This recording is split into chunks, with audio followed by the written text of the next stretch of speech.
नमस्कार, आप देख रहे हैं डीडी न्यूज़ का विशेष सांकेतिक भाषा समाचार। आपके साथ मैं हूं पराक्रम सिंह शेखावत और मेरे साथ हैं हमारे सांकेतिक भाषा के सहयोगी गार्गी शुक्ला। समाचार की शुरुआत करेंगे सुर्खियों के साथ।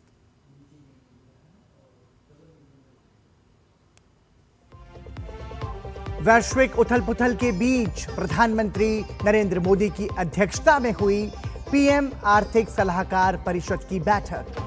ईज ऑफ लिविंग और ईज ऑफ डूइंग बिजनेस को और सुगम बनाने के लिए आगामी सुधारों पर विस्तृत चर्चा। देश और दुनिया पर पश्चिम एशिया संघर्ष के आर्थिक प्रभावों की भी की गई उच्च स्तरीय समीक्षा।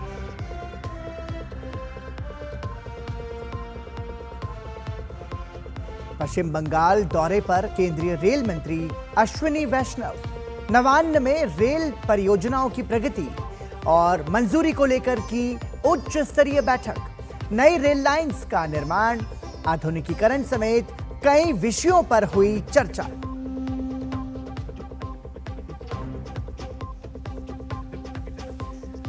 फर्जी हस्ताक्षर केस में फंसे अभिषेक बनर्जी। सीआईडी के नोटिस के खिलाफ हाईकोर्ट का खटखटाया था दरवाजा। अगले बुधवार को होगी सुनवाई। सीआईडी ने अभिषेक को 8 जून को किया तलब।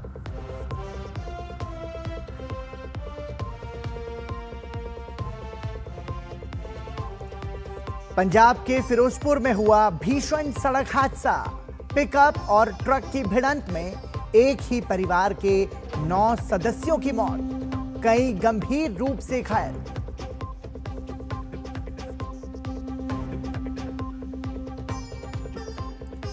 आयरलैंड इंग्लैंड दौरे के लिए भारतीय टी20 टीम का ऐलान। श्रेयस अय्यर को टीम की कमान।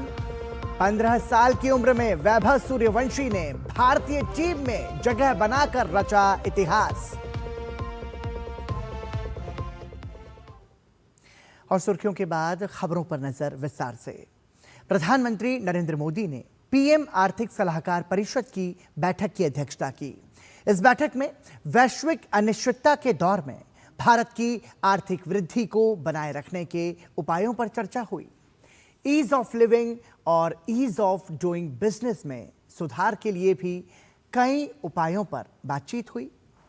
परिषद के सदस्यों ने भारत और दुनिया भर पर पश्चिम एशिया के संघर्ष के असर की भी समीक्षा की।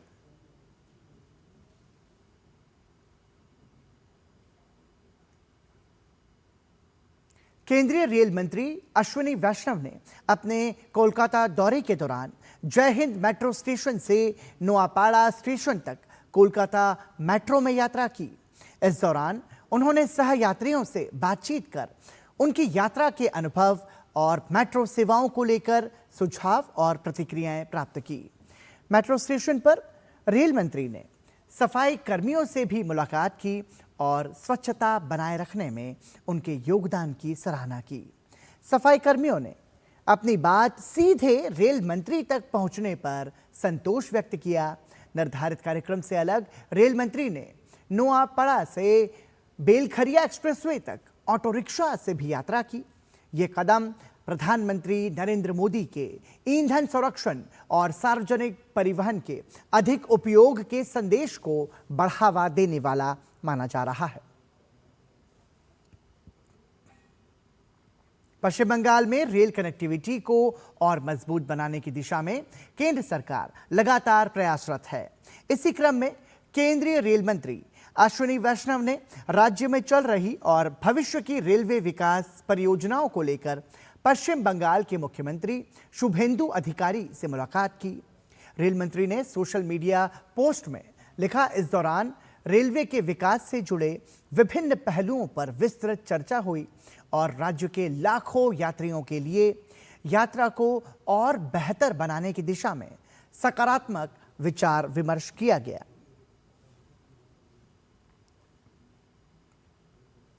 केंद्रीय मंत्री अश्विनी वैष्णव ने घोषणा की है कि अगले 5 वर्ष में कोलकाता मेट्रो के लिए नई पीढ़ी की 60 ट्रेन शुरू की जाएंगी। उन्होंने उम्मीद जताई कि राज्य में डबल इंजन सरकार बनने पर पश्चिम बंगाल की रेलवे परियोजनाओं को नई गति मिलेगी। केंद्रीय मंत्री अश्विनी वैष्णव ने बताया कि बंगाल के लिए 14,205 करोड़ रुपए का रेल बजट आवंटित किया गया है। उन्होंने कहा कि पिछली सरकार के दौरान विकास को जानबूझकर रोक कर रखा गया था।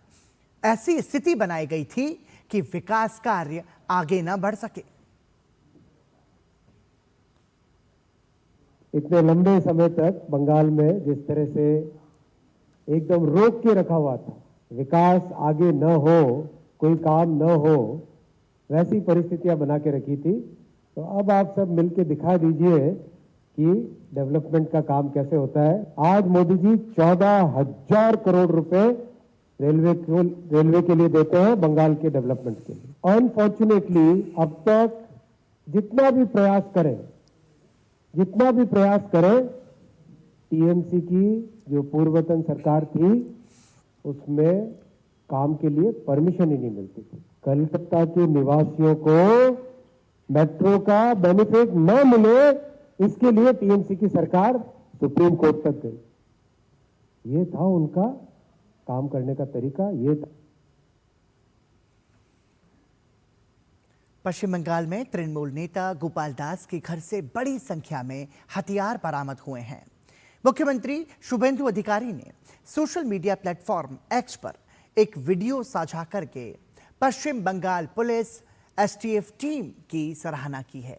शुभेंदु अधिकारी ने लिखा कि कुमराखाली, बसंती और संदेश खाली क्षेत्रों में सरबेरिया बाजार के पास कई जगहों पर छापेमारी की गई, जिसमें अवैध हथियार और गोला बारूद जब्त किया गया। उन्होंने कहा कि पिछली सरकार के दौरान वर्षों तक ऐसे हथियार जमा किए गए थे, जिससे नागरिकों में डर फैलता था और विपक्षी दलों के कार्यकर्ताओं को नुकसान पहुंचता था। उन्होंने ये भी स्पष्ट किया कि वर्तमान सरकार कानून व्यवस्था कायम करने और हर अवैध हथियार को जब्त करने के लिए प्रतिबद्ध है। मुख्यमंत्री शुभेंदु अधिकारी ने डीजीपी पश्चिम बंगाल पुलिस, एसटीएफ टीम और बशीरहाट पुलिस की त्वरित कार्रवाई और उत्कृष्ट तालमेल की प्रशंसा की। उन्होंने विश्वास दिलाया कि राज्य से आपराधिक गतिविधियां और राजनीतिक आतंकवाद पूरी तरह से समाप्त होंगे और शांति, सुरक्षा और लोकतंत्र कायम रहेगा। पश्चिम बंगाल विधानसभा में हस्ताक्षर जालसाजी मामले में अभिषेक बनर्जी को अदालत से राहत नहीं मिली है। 31 मई को मामले में पूछताछ के लिए सीआईडी ने उन्हें भवानी भवन तलब किया था। हालांकि तबीयत खराब का हवाला देकर वो पेश नहीं हुए थे। इसके बाद दूसरी बार नोटिस जारी कर उन्हें 8 जून को उपस्थित होने के लिए कहा गया। सीआईडी के नोटिस को चुनौती देते हुए अभिषेक बनर्जी ने कोलकाता हाईकोर्ट का दरवाजा खटखटाया और कानूनी संरक्षण की मांग की। साथ ही मामले की शीघ्र सुनवाई की भी अपील की गई, लेकिन न्यायमूर्ति चैताली चट्टोपाध्याय ने स्पष्ट कर दिया कि इस मामले की सुनवाई अगले बुधवार को होगी।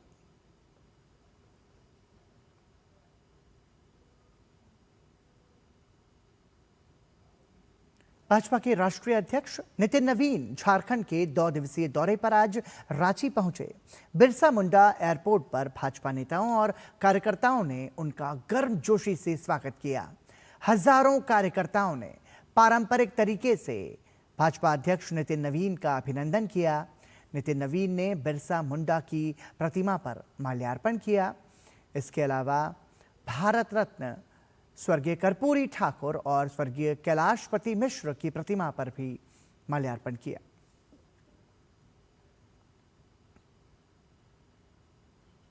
भारत की समृद्ध सांस्कृतिक और आध्यात्मिक विरासत इन दिनों वैश्विक मंच पर आकर्षण का केंद्र बनी हुई है। ब्रिक्स देशों के प्रतिनिधियों ने आज भगवान बुद्ध की पावन भूमि सारनाथ का भ्रमण किया। सारनाथ में उन्होंने ऐतिहासिक धम्मेक स्तूप के दर्शन किए। इस मौके पर केंद्रीय संस्कृति मंत्रालय के संयुक्त सचिव डॉक्टर अरविंद कुमार ने बताया कि इस भ्रमण का मुख्य उद्देश्य ब्रिक्स देशों के प्रतिनिधियों को भारत की वास्तविक धरोहरों और सजीव संस्कृति का सीधा दर्शन कराना है, ताकि वैश्विक स्तर पर सांस्कृतिक आदान प्रदान और मजबूत हो सके।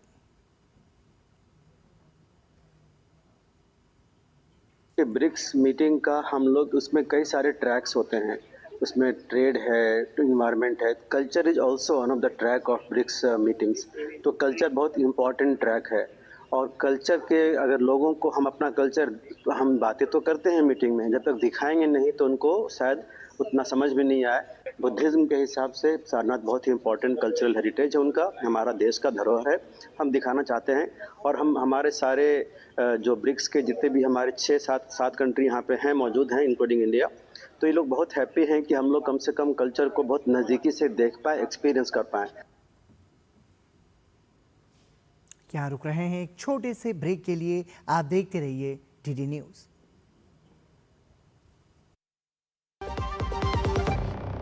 जब धरती चीर कर निकलता है लोहे का पत्थर और मिलता है मोंगिया के जोश से, फिर तपता है, पिघलता है और बनता है फौलाद। अब होता है सरिया सारी खूबियों के साथ। मोंगिया स्टील, मजबूत देश का मजबूत सरिया। ये देख कैसे। हैप्पी बर्थडे भाई। दिखा? हाँ, मेरा फेवरेट कलर। हमेशा शॉपिंग। आई नो माँ, बट खर्चा करने की भी यही उम्र है, राइट? सेविंग करने की भी यही उम्र है। आई नो पा, सेव करो, सही जगह निवेश करो, रकम पर ब्याज मिलेगा, जिसे फिर से निवेश करने पर ब्याज मिलता रहेगा। आई नो ना। आरबीआई कहता है, करो सही शुरुआत, बनो फाइनेंशियली स्मार्ट। ब्रेक के बाद एक बार फिर आपका स्वागत। विश्व पर्यावरण दिवस के अवसर पर देश को स्वच्छ और सस्ता ईंधन का नया विकल्प मिला है। पेट्रोलियम एवं प्राकृतिक गैस मंत्री हरदीप सिंह पुरी ने E85 फ्लैक्स फ्यूल लॉन्च किया। पेट्रोल की तुलना में कम कीमत, कम कार्बन उत्सर्जन और किसानों की आय बढ़ाने की क्षमता वाले इस ईंधन को आत्मनिर्भर भारत और हरित ऊर्जा की दिशा में एक बड़ा कदम माना जा रहा है। केंद्रीय मंत्री हरदीप सिंह पुरी ने E85 फ्यूल को एक क्रांतिकारी कदम बताया।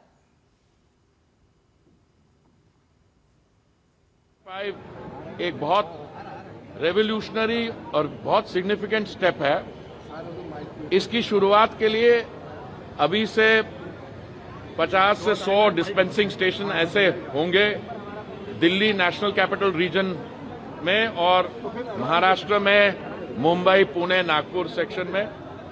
पर कुछ ही महीनों में दिसंबर 2026 में ये 50-100 से बढ़ के 500 तक इनकी नंबर बढ़ेगा और दिसंबर 2027 तक 5000 डिस्पेंसिंग स्टेशन होंगे। This fuel will be dispensed normal fuel से 20 रुपए पर लीटर कम।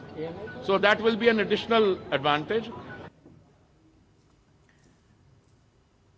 भारत और अमेरिका द्विपक्षीय व्यापार समझौते के पहले हिस्से को अंतिम रूप देने की दिशा में तेजी से आगे बढ़ रहे हैं। केंद्रीय वाणिज्य मंत्री पीयूष गोयल ने कहा कि दोनों पक्ष सभी बचे हुए मुद्दों को जल्दी से निपटाने की दिशा में काम कर रहे हैं। दोनों देशों ने फरवरी में इस व्यापार समझौते पर प्रारंभिक सहमति बनाई थी, लेकिन अमेरिकी सुप्रीम कोर्ट द्वारा राष्ट्रपति डोनाल्ड ट्रंप के कुछ बड़े टैरिफ उपायों को रद्द करने के बाद बातचीत धीमी हो गई थी।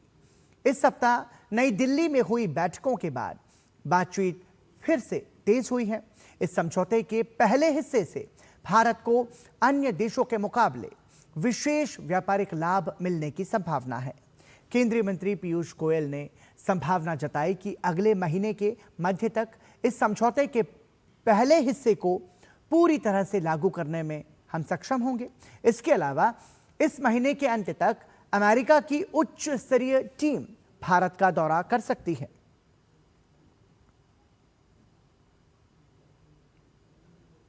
स्थानीय उत्पादों को वैश्विक पहचान दिलाने की दिशा में सरकार लगातार नए आयाम स्थापित कर रही है। झारखंड के सिमडेगा जिले के आम्रपाली आम अब यूनाइटेड किंगडम के बाजारों तक पहुंचने जा रहे हैं। केंद्रीय वाणिज्य और उद्योग मंत्री पीयूष गोयल ने झारखंड की महिला किसानों की इस सफलता को लोकल गोज ग्लोबल का सशक्त उदाहरण बताया। एक्स पर उन्होंने अपने संदेश में लिखा, लोकल से ग्लोबल का सशक्त उदाहरण झारखंड के सिमडेगा की महिला किसान उत्पादक कंपनी द्वारा उगाए गए आम्रपाली आम यूनाइटेड किंगडम पहुंचने वाले हैं। APEDA के निरंतर प्रयासों से किसानों को बेहतर मूल्य, महिलाओं को नई पहचान और भारत के कृषि निर्यात को नई गति मिल रही है। उत्तर प्रदेश के गोंडा में एक मुख्यमंत्री योगी आदित्यनाथ ने गोंडा के कटरा विधानसभा क्षेत्र में 256 करोड़ रुपए और करनैलगंज में 260 करोड़ रुपए, कुल 516 करोड़ रुपए की 262 परियोजनाओं का लोकार्पण और शिलान्यास किया। इस अवसर पर उन्होंने बच्चों का अन्नप्राशन कराया तथा विभिन्न स्टॉल्स का अवलोकन भी किया। जनसभा को संबोधित करते हुए उन्होंने कहा कि डबल इंजन सरकार की ताकत से अयोध्या में राम मंदिर का भव्य निर्माण हुआ है। अब केवल राम भक्त ही अयोध्या जा सकते हैं, रामद्रोही नहीं।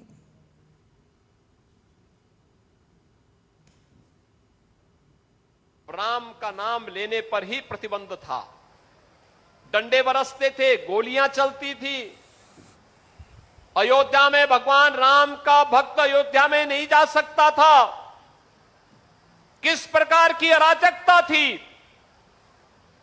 अब तो अयोध्या में राम भक्त के अलावा कोई रामद्रोही घुस ही नहीं सकता है, ऐसी व्यवस्था कर दी गई है।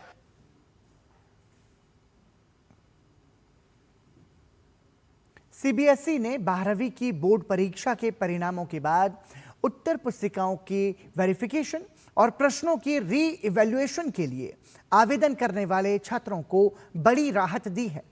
छात्रों के हित को ध्यान में रखते हुए बोर्ड ने आवेदन की अंतिम तिथि 1 दिन बढ़ाने का फैसला किया है। पहले री वेरिफिकेशन और वेरिफिकेशन इवैल्यूएशन के लिए आवेदन करने की अंतिम तिथि 6 जून थी। अब इसे बढ़ाकर 7 जून तक कर दिया गया है। CBSE ने कहा है कि यह फैसला छात्रों को अतिरिक्त समय और बेहतर सुविधा प्रदान करने के उद्देश्य से लिया गया है, ताकि वो बिना किसी परेशानी के अपनी आवेदन प्रक्रिया पूरी कर सकें।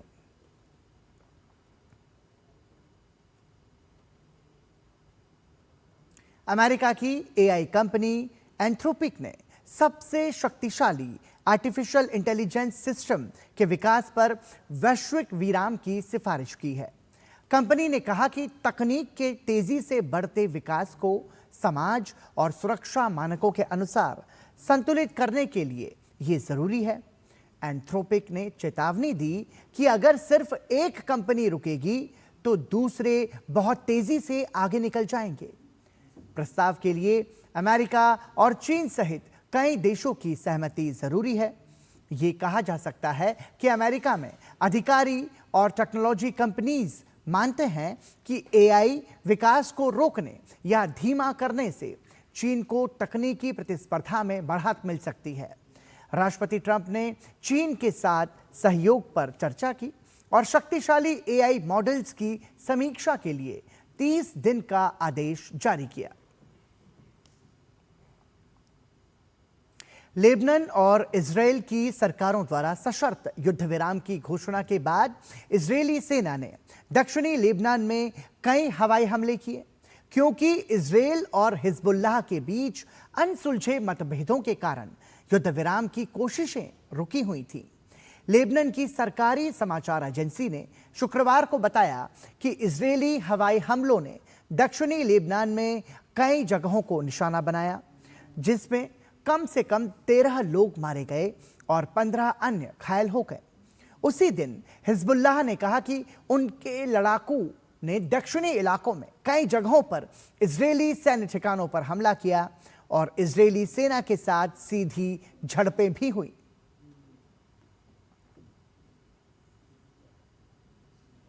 ईरान और अमेरिका के बीच तनाव एक बार फिर से बढ़ गया है। अमेरिकी सेना ने दावा किया कि उसने हॉर्मुज जलडमरू मध्य की ओर बढ़ रहे ईरान के 4 ड्रोन मार गिराए हैं। इसके साथ ही ईरान के तटीय निगरानी रडार ठिकानों को भी निशाना बनाया गया है। अमेरिकी सेंट्रल कमांड यानी के मुताबिक ये ड्रोन क्षेत्रीय समुद्री यातायात के लिए तत्काल खतरा थे। अमेरिका का आरोप है कि ईरान होर्मुज जलडमरू मध्य पर दबाव बनाकर वैश्विक तेल और गैस आपूर्ति को प्रभावित करने की कोशिश कर रहा है, जिसके चलते ऊर्जा कीमतों में उछाल देखने को मिला है। यह घटनाक्रम ऐसे समय सामने आया है जब दोनों देशों के बीच युद्ध विराम को आगे बढ़ाने की कोशिशें जारी हैं। इससे पहले इसी सप्ताह ईरानी ड्रोन हमले में कुवैत के मुख्य हवाई अड्डे का यात्री टर्मिनल क्षतिग्रस्त हो गया था। हमले में एक व्यक्ति की मौत हुई थी, जबकि कई लोग घायल हुए थे। बढ़ते तनाव के बीच अमेरिकी राष्ट्रपति डोनाल्ड ट्रंप ने भरोसा जताया कि उनका प्रशासन इस संघर्ष को समाप्त करने की दिशा में आगे बढ़ रहा है। ट्रंप ने कहा है कि अमेरिका किसी न किसी तरह इस लड़ाई में जीत हासिल करेगा। उधर अमेरिका की मध्यस्थता में इजरायल और लेबनान के बीच नया युद्ध विराम समझौता भी हुआ है। हालांकि ईरान समर्थित हिजबुल्लाह ने इस समझौते को खारिज कर दिया है और दोनों पक्षों के बीच हमलों का सिलसिला जारी है। विशेषज्ञों का मानना है कि हॉर्मुज जलडमरू मध्य और लेबनान में बढ़ता तनाव क्षेत्र में शांति प्रयासों के लिए नई चुनौती बन सकता है। अब देखना होगा कि युद्ध विराम कायम रहता है या फिर हालात एक बार फिर से टकराव की ओर बढ़ते हैं। अब नजर मौसम के हाल पर डाल लेते हैं। मौसम विभाग ने बताया कि दक्षिण पश्चिम मानसून पूरी तरह से गोवा में पहुंच चुका है। केरलम में 4 जून को मानसून के प्रवेश के बाद यह तेजी से आगे बढ़ा और 5 जून तक दक्षिण गोवा के हिस्सों को ढक चुका था। अब पूरे राज्य में मानसून ने दस्तक दे दी है। मौसम वैज्ञानिक नहुष प्रकाश कुलकर्णी के मुताबिक गोवा के पास सक्रिय मौसम प्रणाली के कारण मानसून इतनी तेजी से आगे बढ़ा। पुराने गोवा में कल 80 मिलीमीटर बारिश रिकॉर्ड की गई। अगले 5 दिनों में पूरे राज्य में मध्यम बारिश और कुछ स्थानों पर भारी बारिश की संभावना है। मौसम विभाग ने येलो अलर्ट भी जारी किया है। शाम के समय तूफानी हवाओं की गति 40 से 50 किलोमीटर प्रति घंटा तक पहुंच सकती है। मानसून के आगमन से गर्मी और उमस से राहत मिलेगी और किसानों को भी मदद मिलेगी। मौसम विभाग ने बताया कि अगले 2 से 3 दिनों में मानसून के आगे बढ़ने की परिस्थितियां अनुकूल हैं। इसका असर केंद्रीय अरब सागर, महाराष्ट्र, कर्नाटका, आंध्र प्रदेश, तेलंगाना, तमिलनाडु के बाकी हिस्सों, बंगाल की खाड़ी के अतिरिक्त क्षेत्रों और पूर्वोत्तर राज्यों में देखा जाएगा।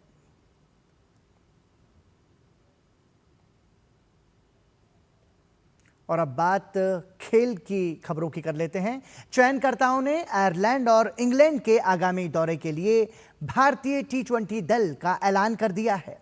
टी20 विश्व कप जीतने के बाद से ये टीम भारत की जो इंडिया टीम है, ये पहली सीरीज होगी। श्रेयस अय्यर को टीम का कप्तान चुना गया है। वो सूर्य कुमार यादव का स्थान लेंगे। वहीं वैभव सूर्यवंशी को पहली बार भारतीय टीम में जगह मिली है।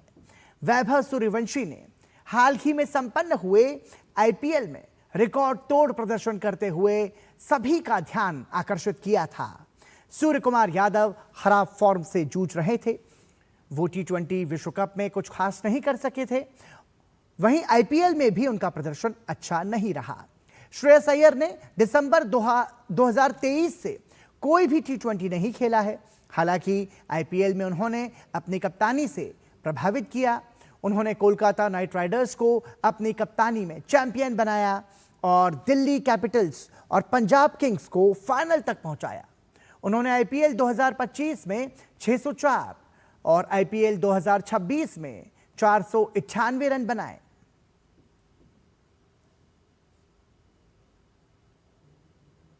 वहीं 15 वर्षीय वैभव सूर्यवंशी ने भारतीय टीम में जगह बनाकर इतिहास रच दिया है।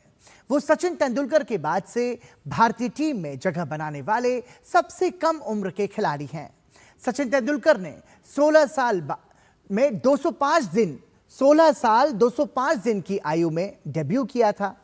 वैभव ने ब्लॉकबस्टर आईपीएल सीजन में 237.30 के स्ट्राइक रेट से 776 रन देकर अपना एक अलग पहचान बनाई।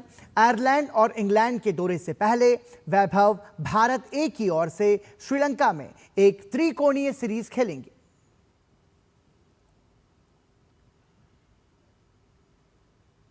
और अब बात इबोला वायरस की करते हैं। अमेरिकी स्वास्थ्य अधिकारियों की नई रिपोर्ट्स के अनुसार अफ्रीका में इबोला वायरस का आंकड़ा बढ़कर 20,000 तक पहुंच सकता है। अमेरिकी रोग नियंत्रण और रोकथाम केंद्र CDC ने कंप्यूटर मॉडल के आधार पर विभिन्न संभावित परिदृश्यों की जानकारी दी है, जिसमें 10,000 से अधिक मामलों की संभावना जताई गई है। इस बारे में Africa centre for disease control and prevention ने कहा है कि अब तक लगभग 400 मामलों की पुष्टि हुई है, जिनमें 63 मौतें शामिल हैं। विशेषज्ञों का कहना है कि दर्ज न किए गए और अनजाने मामलों की संख्या इससे अधिक हो सकती है। उन्होंने ये भी कहा कि प्रकोप की सटीक भविष्यवाणी करना बेहद कठिन है। और इसी के साथ डीडी न्यूज के विशेष सांकेतिक भाषा समाचार में अभी के लिए इतना ही। हमें और हमारी सांकेतिक भाषा की सहयोगी गार्गी शुक्ल को दीजिए अनुमति। नमस्कार।